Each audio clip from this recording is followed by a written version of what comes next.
ప్రజలందరూ సుఖ సంతోషాలతో జీవించాలన్న భావనతో అధిక మాసం సందర్భంగా ప్రతిరోజు శ్రీనివాస కళ్యాణం ఉత్సవ కార్యక్రమాన్ని జర్నలిస్ట్ కాలనీలో గల సత్యవేద మందిర ప్రాంగణంలో నిర్వహిస్తున్నామని వేద పండితులు యాదగిరి మధ్వేష్ అన్నారు. కాకినాడ సత్యదేవ మందిర ప్రాంగణంలో జరిగిన నిత్య కళ్యాణ ఉత్సవ కార్యక్రమంలో కాకినాడ మధ్వ సభ కమిటీ కార్యదర్శి రాచూరి శేషగిరిరావు దంపతులు పాల్గొన్నారు.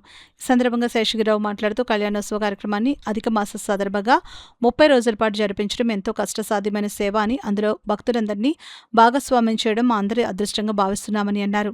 వైకుంఠం నుండి నేరుగా భూమిపైకి వచ్చిన భగవంతుడు శ్రీ వెంకటేశ్వర స్వామి రూపంలో మనందరికీ దర్శనమిస్తున్నారని చెప్పారు.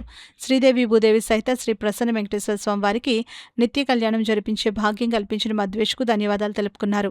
శ్రీ వెంకటేశ్వర స్వామి కళ్యాణోత్సవ కార్యక్రమం బ్లూ రైన్ హాస్పిటల్ అధినేత డాక్టర్ సుభశేఖర్ రెడ్డి కుటుంబ సభ్యులతో కలిసి పాల్గొని స్వామివారిని నూతన వస్త్రాలను సమర్పించుకున్నారు. కార్యక్రమంలో భారతీయ జనతా పార్టీ నాయకులు ప్రముఖ ఇంజనీర్ గంట సత్యనారాయణ స్వామివారిని నివేదన నిమిత్తం మామిడి పండ్లను సమర్పించుకున్నారు. అయ్యప్ప మెడికల్ షాప్ అధినేత చిట్టూరు సుబ్రహ్మణ్యం, ప్రముఖ ఇంజనీర్ ఎస్ఎస్ బలరాం, పరశురామ్తో పాటు పలువురు పాల్గొన్నారు.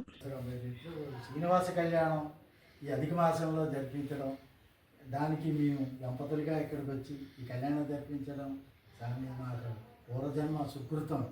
ఈ అధిక మాసంలో అధిక ఫలం, అధిక మాసం అంతా సంతృప్తిగా అందరూ ఐశ్వర్యాలతో ఉండాలని అభ్యర్థులు అందరూ కోరుకుంటూ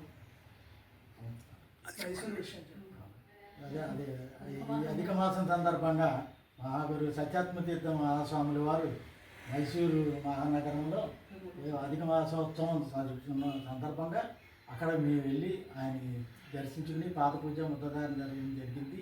అందరికీ కూడా విశేషమైన ఫలం కలుగుతుందని ఆయన ఆశీర్వదిస్తూ అక్కడ కూడా మహాపూజలు అన్నీ ధన్వంతరి హోమం, ధన్వంతరి అభిషేకాలు ఇవన్నీ కూడా దివ్యంగా అంటే మాటలో వర్ణించరాని అనమాట. అది